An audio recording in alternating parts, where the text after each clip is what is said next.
Reanudamos entonces la vista de la causa. Por la parte requerida, Alto Jaguel, Transmisora de Energía S.A. Tiene la palabra el abogado Eduardo Correa Martínez, hasta por 30 minutos. Muchas gracias, señor presidente. Con la venia de este excelentísimo tribunal, vengo a alegar en representación de Alto Jaguel, Transmisora de Energía S.A. en contra de los requerimientos de inaplicabilidad por inconstitucionalidad presentados, solicitando se rechacen con costas en todas sus partes, sin repetir aquello que ya hemos entregado en las distintas presentaciones, tanto respecto de la admisibilidad como del fondo que ustedes tienen disponible, y tampoco sin ser demasiado redundante respecto de la adecuada relación que se hizo al inicio de esta audiencia. Me voy a referir a algunos temas de contexto antes de ingresar directamente en la discusión constitucional que nos convoca. En primer lugar, se debe considerar que estamos hablando de una línea de transmisión eléctrica entregada en concesión definitiva por parte del Estado de Chile, de acuerdo con la legislación, que consiste en un soporte adicional de respaldo al sistema troncal de transmisión en el sistema interconectado central.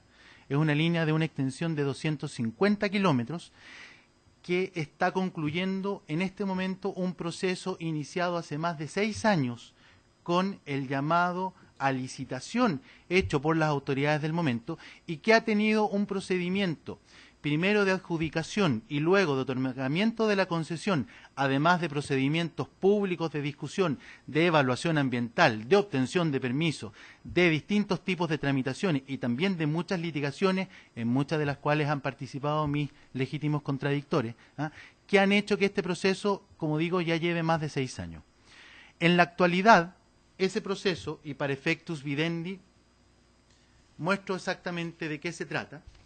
En este cuadro, que está acompañado en una de las causas, la línea verde significa lo que ya está construido.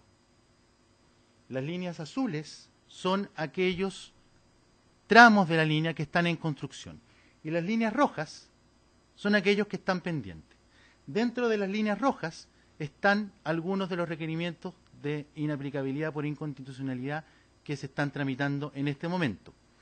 Tal como se dijo en uno de los alegatos anteriores, el nivel de acuerdo en el trazado de la línea respecto de propietarios y de terrenos y de estructura es del orden del 92-93%. Así se ha podido ir desarrollando esta línea. En aquellos casos en los que no ha habido acuerdo con los propietarios, lo que se ha seguido es el procedimiento establecido en la legislación eléctrica, que consiste en la imposición de servidumbres forzosas de carácter legal, fundado en el título otorgado por la concesión definitiva, que es un procedimiento que, como señalo, está absolutamente establecido y regulado en la ley y que cuenta con todas las instancias de transparencia, de participación, de oposición y de impugnación que les confiere no solamente la legislación eléctrica, sino que también las distintas normas del ordenamiento jurídico. Otro elemento de contexto que es tremendamente relevante tener presente es que este tribunal ha conocido y está conociendo de 10 requerimientos de inaplicabilidad del artículo 67. Esos 10 requerimientos, si se pueden observar y se pueden leer, son prácticamente idénticos, no solamente sus fundamentos, incluso en su redacción. Se presentaron primeramente 2 requerimientos en el mes de octubre del año 2014 y una vez que en la tramitación de esos requerimientos se obtuvo por parte de los requerentes la medida de suspensión de procedimiento, empezaron a llegar cada vez más. Y ese, señorías ilustrísimas, señorías excelentísimas, es un elemento que nos parece tremendamente relevante de poder considerar. Aquí, básicamente, el motivo de litigación constitucional y el incentivo de esa litigación ha sido la suspensión de los procedimientos. Más adelante nos referiremos en detalle a qué significa esta situación. Entrando a la discusión planteada ante este excelentísimo tribunal, se está solicitando la inaplicabilidad del artículo 67 de la Ley General de Servicios Eléctricos. Este artículo, que por economía procesal no vamos a leer nuevamente, corresponde a la parte final del proceso de materialización y construcción de un proyecto que fue licitado por el Estado de Chile, calificándolo como una obra prioritaria de interés público para satisfacer una necesidad pública, objeto de una concesión eléctrica, y en aquellos casos en los que, y no necesariamente por falta de voluntad de mi representada, sino que por distintas circunstancias no ha habido un acuerdo con los propietarios, ha sido necesario materializar la toma de posesión material como elemento habilitador de las obras de construcción y para actualizar en la práctica las servidumbres que tienen su origen en la concesión eléctrica otorgada. No está en discusión, y así ha sido reconocido también explícitamente en las presentaciones y en estos estrados, que el otorgamiento de la concesión impone a los predios indicados en dicho decreto una servidumbre de carácter eléctrico tanto para el tendido de la línea como la faja de seguridad. Eso está aquí fuera de discusión. El artículo 67 supone, para su aplicación, que ya se ha otorgado la concesión eléctrica. Es decir, existe una servidumbre impuesta a predios específicos y determinados con trazados ya claros respecto de los cuales los propietarios afectados tuvieron, durante la tramitación y antes de que estas servidumbres se constituyeran, la posibilidad de oponerse o de formular observaciones. Han sido notificados, como digo, y han podido hacer sus observaciones administrativas. Cuando no ha habido acuerdo respecto de los montos de indemnización, la Ley General de Servicios Eléctricos establece un sistema en que se designa a la denominada Comisión de Tasación para efectos de evaluar la indemnización que se debe pagar. Una vez que esta Comisión de Tasación ha entregado su parecer, lo que hace la ley eléctrica es, para efectos de poder materializar la toma de posesión material de, insisto, una servidumbre que ya está legalmente impuesta, lo facilita una gestión judicial que está regulada como un procedimiento de carácter voluntario y no contencioso, para el solo efecto de verificar que se han cumplido los antecedentes y los requisitos legales para proceder a implementar en la práctica la servidumbre. ¿Cuál es? La existencia del decreto de concesión, la existencia en ese decreto de la individualización de ese predio en particular como sujeto de la servidumbre y el comprobante de o el pago efectivo de la indemnización o bien de la consignación del monto fijado por la Comisión de Tasación. Efectivamente, el artículo 67 contempla también la posibilidad de obtener, mediante la autorización del tribunal, y en el caso de que el acceso no sea concedido por el dueño del predio afectado, de poder utilizar la fuerza pública con el cumplimiento y el respeto de una serie de requisitos que efectivamente enumera el propio artículo 67. Un tema que hemos discutido en forma bastante reiterada durante la tramitación de este requerimiento y de los demás que están pendientes de resolución o que ya han sido desistidos en este tribunal, tiene que ver básicamente con que en su formulación original, independiente de cómo se han ido modificando después, pero en su formulación original, los requerimientos lo que hacen en definitiva es mirar el artículo 67 como una norma absolutamente aislada y como si fuera la única instancia que tiene el dueño de un predio gravado por una servidumbre de poder hacer valer sus derechos. Si se mira de esa forma, evidentemente no resulta razonable que si es la única instancia, ella no permita el desarrollo de discusiones de fondo. Sin embargo, esa mirada no es correcta. Esa mirada prescinde del resto del conjunto normativo. Originalmente estos requerimientos se dirigieron exclusivamente en contra del artículo 67. El resto de la legislación eléctrica parecía no existir. Hemos visto, en algunos ténganse presente ingresados en esta semana, y también aquí en estrado, que ahora el abanico crítico de las disposiciones de la Ley General de Servicios Eléctricos se ha ampliado y se han involucrado otras disposiciones que no fueron incorporadas en los requerimientos originales, como también cuestionando el que su ejercicio no satisface los requerimientos constitucionales. Originalmente, estos requerimientos fueron solo dirigidos contra la aplicación del artículo 67, y es al artículo 67 al que se le imputan todas las supuestas infracciones constitucionales que se han alegado durante todo este tiempo de tramitación. Ya se ha dicho, pero siempre es importante reiterarlo, la propia Ley General de Servicios Eléctricos contempla una serie de instancias en las cuales los propietarios afectados pueden hacer valer sus derechos. El artículo 27 de la Ley General de Servicios Eléctricos permite formular observaciones antes del otorgamiento de la concesión. El artículo 68, como ya se ha señalado, permite impugnar el monto del avalúo de la indemnización fijada, y el artículo 71 establece una norma general de reclamación por varios temas, incluida la discusión respecto de la servidumbre. Y eso independiente de la existencia de otras normas del resto del ordenamiento jurídico que perfectamente permiten realizar observaciones, realizar impugnaciones, realizar cuestionamientos.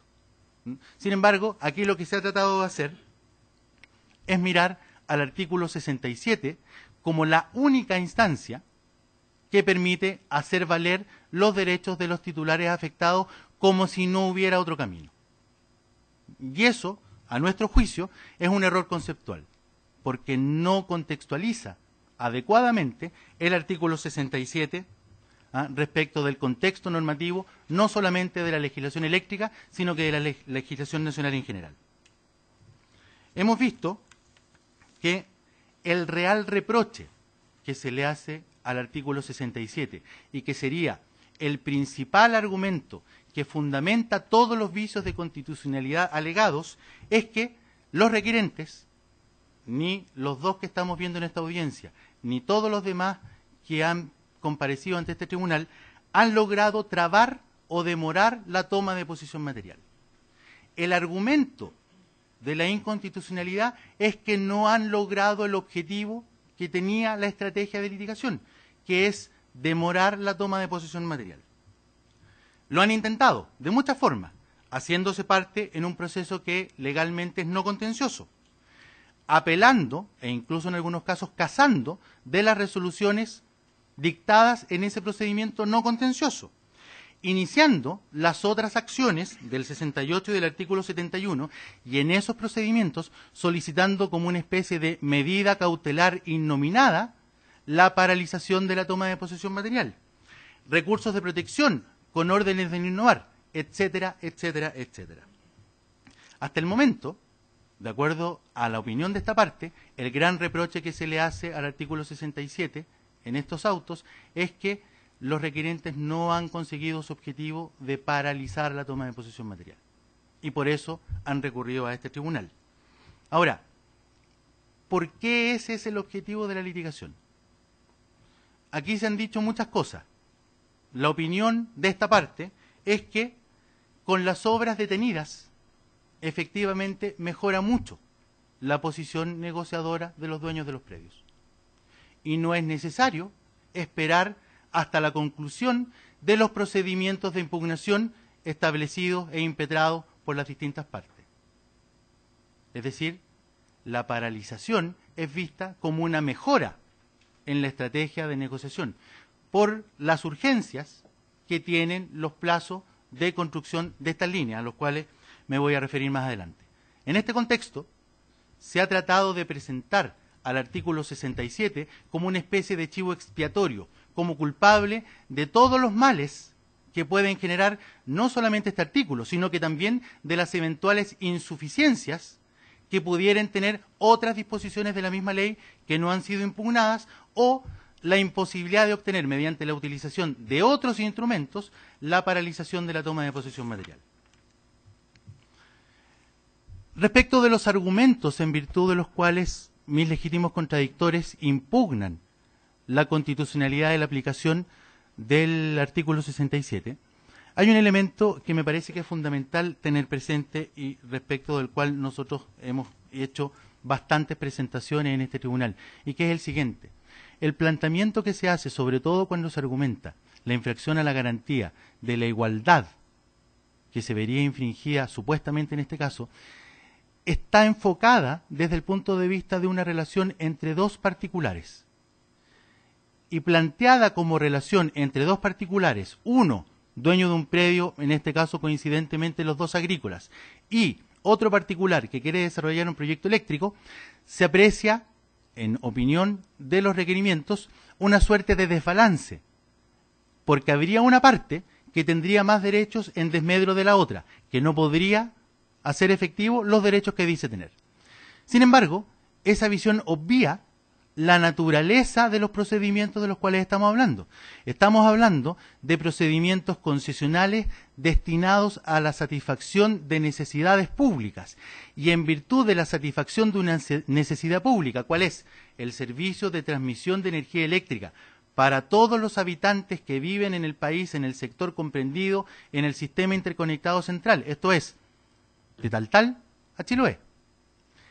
En esa satisfacción, evidentemente, el vehículo jurídico para poder materializar la prestación de este servicio que busca satisfacer la necesidad pública debe tener, y de hecho tiene en la ley, un estatuto especial, porque no solamente hay dos particulares que están discutiendo, está también el rol regulador del Estado para efectos de satisfacer ese bien común, y están también las necesidades de todos los habitantes de la República que se pueden ver afectados o perjudicados, si es que en definitiva esta obra no se realiza.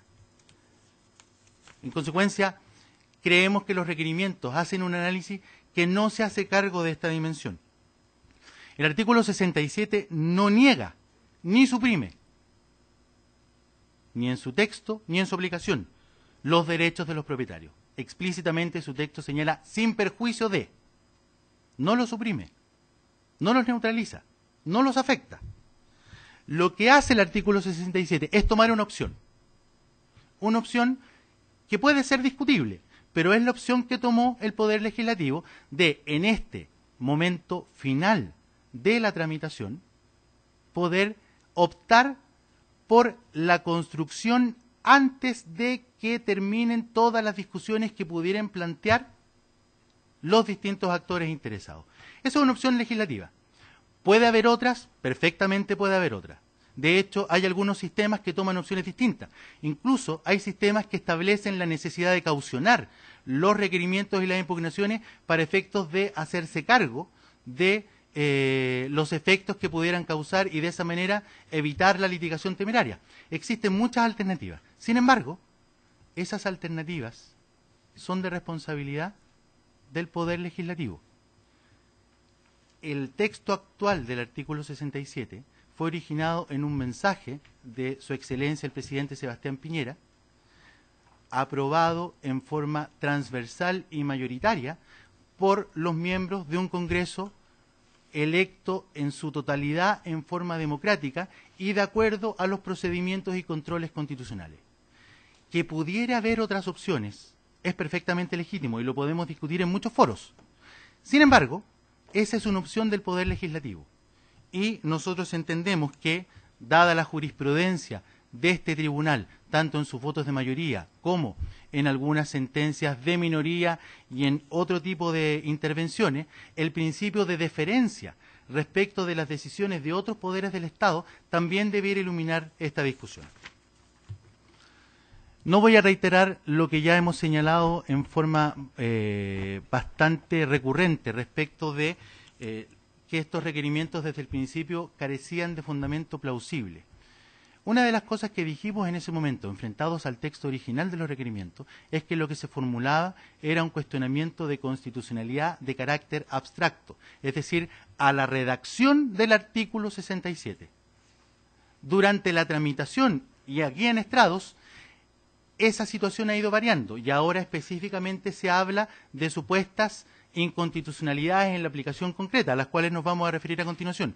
Pero si uno lee los requerimientos, originalmente se referían a la impugnación constitucionalmente abstracta de este artículo, lo cual no correspondía. Este artículo tampoco tiene el efecto que señalan los requerentes y al final, como ya dije, lo que están haciendo estos requerimientos es objetar el mérito de la decisión del Poder Legislativo. Pero, dado que en esta audiencia mis contradictores han privilegiado la discusión respecto de dos garantías, para efectos de poder ilustrar la decisión de este tribunal, me voy a referir directamente a aquellas. En primer lugar, hablamos de una suerte de inexcusabilidad, indefensión como infracción al artículo 19, número 3. La verdad es que tal como consta en todos los antecedentes de este proceso, no solamente existen acciones y recursos judiciales para hacer valer sus derechos, sino que todos esos recursos judiciales han sido, en la práctica, ejercidos. Prácticamente no han dejado ninguno sin ejercer. Han podido intervenir en un procedimiento voluntario, han podido establecer y formular oposiciones, han podido apelar, han podido casar. En un téngase presente presentado el martes recién pasado, se hablaba de una diferencia entre una inexcusabilidad formal y una inexcusabilidad material, en el sentido de que aquí, si bien existirían recursos judiciales, ellos no permitirían un acceso real a la justicia, y en consecuencia sería un acceso inútil. ¿Y cuál es la razón de alegar esto? Básicamente, porque todas las acciones intentadas no han satisfecho la pretensión buscada, que es paralizar la toma de posesión material. Es decir, la cuestión que se está planteando aquí es que la litigación intentada no ha tenido éxito, no ha sido capaz de detener el procedimiento de toma de posesión material. El estándar de control de constitucionalidad no puede ser el éxito de las gestiones. Si fuera así, cualquier litigante que no se viera satisfecho en un 100% de sus pretensiones podría invocar la falta de acceso a la justicia o la ausencia de debido proceso. La agregación de las normas del artículo 27, 68 y 71 no hacen otra cosa que confirmar que aquí lo que se está haciendo en definitiva es impugnar la totalidad de un marco jurídico. No solo el artículo 67. El artículo 67 viene a ser, como bien lo señala el informe del profesor Patricio Zapata, acompañado en auto, una suerte de chivo expiatorio, en términos de que se le busca hacer responsable no ni siquiera de los males, sino que de todos los desacuerdos y de todas las pretensiones que no se han visto satisfechas en toda la litigación. Pero no puede ser ese el estándar de control constitucional.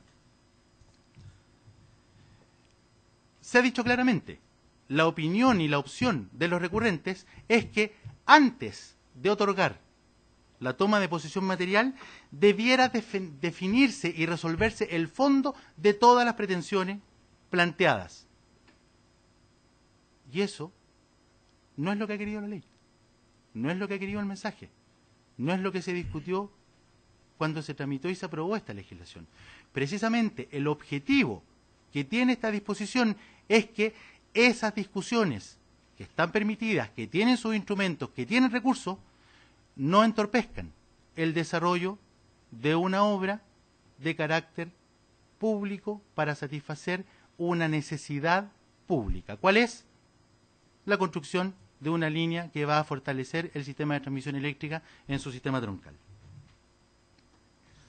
Hay un par de menciones que son tremendamente importantes. Se dice que las razones por las cuales debiera pronunciarse previamente el tribunal antes de conceder la toma de posesión material es que la indemnización es, comillas, irrisoria. Eso se dice explícitamente. eventualmente podría haber algunos daños asociados a los accesos, eventuales cambios de trazado de la línea. Perdón. Estamos entonces litigando para lograr el cambio de trazado de la línea. Y si esa pretensión no es satisfecha, si los tribunales, si las autoridades administrativas a los cuales se le ha planteado esa pretensión no la confieren, entonces se está vulnerando el principio de inexcusabilidad, nos parece que es excesivo. Nuestra opinión, desde ese punto de vista, es que aquí no existe un efecto inconstitucional. Lo que hay es que la forma de litigar de los particulares no ha sido exitosa, pero ese no es el estándar para calificar la constitucionalidad de una norma. Respecto de la afectación al derecho de propiedad, no voy a reiterar aquí lo que ya hemos dicho latamente respecto de la diferencia conceptual entre una limitación y una privación. Y nos parece, la verdad, desproporcionado intentar aplicar en el caso de una limitación que, de acuerdo con la Constitución, ni siquiera tiene la exigencia de indemnizar. Esa es una decisión del legislador. Intentar aplicar los estándares de la privación del dominio en el procedimiento de expropiación, donde sí existe, a nivel constitucional, la posibilidad de suspender la toma de posesión material por causa justificada, por exigencia constitucional. En este caso ello no existe. Como no se ha logrado, con toda la litigación desarrollada, lo que se ha planteado es que hay efectos y hay afectaciones inconstitucionales. El relator, en su excelente relación, hizo mención a los órdenes de magnitud de la afectación, que son bastante mínimos respecto de la superficie. Esa información está, no la voy a reiterar. Pero sí me interesa hacerme cargo de un tema que surgió en estos alegatos y que fue relevado en los téngase presente debido a que en los requerimientos originales prácticamente no estaba, que tiene que ver con el tema de los servidumbres y los caminos de acceso. Lo que se está planteando es que se debe resolver, antes de acoger la posesión material, las discusiones que se vienen planteando por parte de algunos de los titulares de los predios, desde el momento mismo de la discusión del decreto de concesión, en orden a la supuesta inexistencia de servidumbres de tránsito que debieran ser complementarias a las servidumbres eléctricas. La verdad es que esa es una tesis legal que es bastante bien elaborada, bastante inteligente, yo la encuentro en lo personal bastante astuta. Sin embargo, tiene un par de problemas y que se los quiero anunciar acá. En primer lugar, si lo que estamos discutiendo es la interpretación legal de las servidumbres que establece la Ley General de Servicios Eléctricos, permítanme decirle, esa no es una discusión de inaplicabilidad por inconstitucionalidad, es una discusión de interpretación legal, de alcance de las disposiciones, de cómo se relacionan el artículo 27, el artículo 54, el artículo 56 y el resto de las disposiciones de la ley eléctrica. Pero no es un problema de inaplicabilidad por inconstitucionalidad. En segundo lugar, la norma impugnada, el artículo 67, no impone servidumbres. Las servidumbres ya están impuestas por el decreto de concesión. En consecuencia, no es efectivo que en virtud del artículo 67 se impongan gravámenes. Eso no es cierto. En tercer lugar, la discusión respecto de los alcances de las servidumbres es explícitamente la establecida en el artículo 71, que establece un procedimiento específico donde los dueños de los predios pueden discutir, entre otras cosas, el alcance de la servidumbre. En el caso concreto, la discusión, esta misma, se planteó y se rechazó antes del inicio de las gestiones materiales. Aquí la pretensión, insisto, es detener la toma de posesión material hasta obtener un acuerdo económico. No hay un conflicto de constitucionalidad. Finalmente, los efectos de la tramitación de estos recursos han sido tremendamente graves, y así lo hemos manifestado en forma reiterada a la primera sala. Graves para mi representada, por daño emergente, la obligación de negociar bajo presión, que se ha traducido en los 6 desistimientos previos, y el riesgo del incumplimiento de las fechas que la concesión eléctrica lo obliga para la puesta en marcha y total operación de esta línea. Pero también hay un daño para el sistema eléctrico, la falta de certeza y el riesgo de no contar con esta obra a tiempo. Todo eso para lograr una mejor posición negociadora. Finalmente, y con esto termino, señor presidente, la Constitución es un asunto serio. El rol del Tribunal Constitucional como garante de la vigencia concreta de la supremacía constitucional es un asunto serio. La posibilidad de que una norma legal dictada por los poderes constitucionalmente legitimados para ello, electos democráticamente y de acuerdo a los procedimientos establecidos en la Constitución, también es un asunto bastante grave. La postura de esta parte es que aquí no hay un conflicto de constitucionalidad. Estos requerimientos han sido planteados para obtener la suspensión de procedimiento y mejorar una posición negociadora.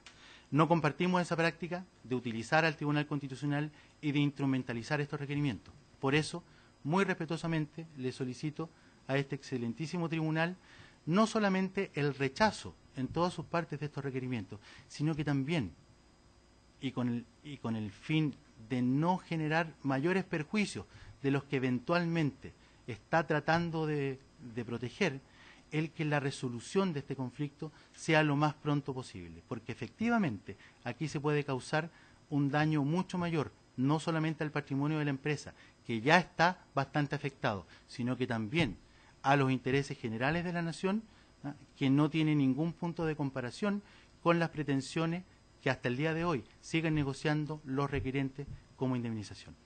Muchas gracias. Bien, muchas gracias. Señoras ministras, señor ministro, ¿alguna pregunta? La ministra. Muchas gracias, presidente. Una pregunta para los abogados de los requerentes, de las empresas requerentes, y también una pregunta para el abogado que representa al Alto Jaguel. En primer lugar, dado que uno de los temas que aquí se ha planteado es el tema de la indefensión como vicio constitucional, quisiera que ustedes le explicaran al tribunal si dentro de las acciones que se habrían ejercido previamente en orden a satisfacer la pretensión que a ustedes les preocupa, está la acción que prevé o las acciones que prevé el artículo 60 de la Ley General de Servicios Eléctricos, que indica que todos los derechos concedidos en los artículos 50, 51 y 52. El artículo 50 se refiere justamente a la posibilidad de que quien obtiene la concesión eléctrica y la respectiva servidumbre eléctrica tenga los caminos de acceso para materializarla. Dice, sin perjuicio de las acciones judiciales que hubiere pendientes. Entonces, creo que sería bueno una precisión para el tribunal en el sentido si hubo alguna acción judicial ejercida por las empresas que ustedes representan para que en virtud de esa norma se precisara judicialmente cuál es el trazado de la servidumbre de tránsito que iba a ser necesaria para materializar la concesión eléctrica. Y si ustedes me permiten, voy a hacer de inmediato la pregunta al abogado de Alto Jaguel. De acuerdo al artículo 62 de la Ley General de Servicios Eléctricos, las gestiones para hacer efectiva las servidumbres, estamos hablando, aquí ha quedado muy claro que hay servidumbres eléctricas y las servidumbres anexas, que usted las llamó, me parece, rutas de acceso, no me acuerdo cuál fue el término exacto que usó. Las gestiones para hacer efectivas las servidumbres eléctricas deberán iniciarse en cada caso dentro de los 6 meses siguientes a la fecha de reducción a escritura pública del decreto de concesión definitiva. Estamos hablando aquí del decreto número 59. Es una pregunta de práctica para que el tribunal pueda entender cómo funciona el sistema. Dentro de esas gestiones, empresas como la que usted representa, Alto Jaguel, entiende que dentro de esos 6 meses del decreto de concesión debe comunicarse con los dueños de los predios que van a ser afectados por las servidumbres para indicarles cuál va a ser el camino de acceso por el cual debe pasar para materializar en definitiva las obras que comprende la concesión. Esa es la pregunta práctica. Le pediría a los... Tiene la palabra entonces el abogado Terramater. Muchas gracias, señor presidente. Breve, sí, para que podamos... Muy brevemente, muy brevemente. La pregunta es muy clara y la respuesta también. Nosotros no ejercimos ninguna acción vinculada con ese artículo porque nosotros siempre hemos entendido que el artículo que aplica aquí es el artículo 48. Y el artículo 48 de la legislación eléctrica señala, y me permito leerlo, todas las servidumbres que señalen los decretos de concesiones eléctricas definitivas se establecerán en conformidad a los planos especiales de servidumbre que se hayan aprobado en el decreto de concesión. Es decir, el gravamen que a mí me imponen es el plano que aprobó el decreto. Lo que no está en el plano aprobado por el decreto, no es, esa es la razón por la cual nosotros no ejercimos esa acción, porque entendimos que no hay gravamen. Gracias. Precisamente. Tiene la palabra entonces el abogado del Agrícola Las Mercedes. Muchas gracias. Esta parte entiende que el artículo 60 se refiere solamente a las servidumbres eléctricas y como ha señalado el abogado de Terra Mater, las servidumbres de tránsito estarían reguladas por el artículo 48 y también el 58 que establece específicamente la servidumbre de tránsito y el 59 que se refiere cuando la servidumbre es solamente una ocupación temporal. Gracias. La segunda pregunta. Sí, señor presidente. Señora ministra, efectivamente, durante todo ese periodo ha habido acercamientos con todos los propietarios, no solamente para efectos de poder fijar los accesos, que en el caso de los dos requerentes, esos accesos, independientes de la discusión jurídica respecto de si están o no incluidos en la concesión y de la aplicación no solamente de las normas indicadas por ellos, sino que también del artículo 56 de la Ley General de Servicios Eléctricos, que permite el acceso y que establece la obligación de los propietarios de los predios gravados por la servidumbre de permitir el acceso de los trabajadores y que les da el derecho a solicitar al tribunal que regule las condiciones de ese acceso, independiente de toda esa circunstancia. En el caso de estos dos predios, los accesos fueron por caminos existentes. Y además, toda esta alegación que se hace de corta de árboles frutales fue exclusivamente en la franja de la servidumbre eléctrica, no en la servidumbre de caminos. No se construyó ningún camino porque se usaron caminos existentes. Pero respondiendo directamente a su pregunta, el alto número de servidumbres convencionales sobre el 92% en los 250 kilómetros que comprende la línea de transmisión da cuenta de la actitud de Alto Jaguel de efectivamente acercarse a conversar con todos los propietarios que se iban a ver grabados y buscar al máximo la opción de lograr acuerdos. Desafortunadamente, si bien el porcentaje es altísimo de los acuerdos, hubo algunos casos que el Tribunal Constitucional los ha visto en forma directa con los cuales no hubo acuerdo, por distintas razones. En opinión de esta parte, básicamente porque no hubo un acuerdo económico.